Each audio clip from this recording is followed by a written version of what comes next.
আজকে আমার খুব একটা আনন্দের দিন, কারণ আজকে আমার সংসারে নতুন একটা অতিথি নিয়ে আসছি। যে এখন অনেকেই বলবেন আপু আপনার কি এমন খুশির দিন, আজকে না একটা কথা শেয়ার করার খুব ইচ্ছে।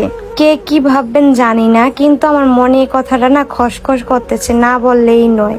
তোমার ভাইয়াকে নিয়ে যখন আমি জুদা হই, তখন আমার শ্বশুর শাশুড়ি, মূলত আমার শাশুড়ি আমাকে একটা কথাই বলছে, আমাদের সাথে থাকতে পারলি না, তাহলে তো তুই মনে হয় একদিন কাজের বেটি দিয়ে কাজ করাইয়া খাবি। তখন না অনেক কষ্ট লাগছিল, তোমার ভাইয়াও কিন্তু তখন ছিল না। তখন মনের ভিতরে একটা কষ্ট নিয়ে আমি শপথ করছিলাম যে আমি একদিন আমার ঘরে কাজের লোক রেখে আমার শাশুড়িকে দেখাই দিব। সেই উদ্দেশ্যেই কিন্তু আমরা আমার পথযাত্রা শুরু করলাম, নিজের বিজনেস দিয়ে, আমার একটা পার্লার দিয়ে, আমার স্বপ্নের পার্লার। ওইটা থেকে আলহামদুলিল্লাহ আমরা এতটুকু আসছি। মূলত আমাদের পরিবারের একটা সদস্য বলতে আমার সংসারে একটু একটু করে আমি ছোট্ট সংসারে একটা একটা করে জিনিসপত্র যোগাইতেছি। তার জন্য তো আমার সংসারে অনেক কিছু প্রয়োজন, তার জন্য চলে আসছে ওয়ালটন শোরুমে, যেখান থেকে আমার পছন্দের জিনিসপত্রগুলো নিয়ে যাব। সম্পূর্ণ ভিডিওটা দেখলে আপনারা বুঝতে পারবেন কি কি জিনিস নিলাম। তো এখন আসি কথার মধ্যে। আচ্ছা, শ্বশুর শাশুড়িরা এমন কেন? নিজের মেয়েকে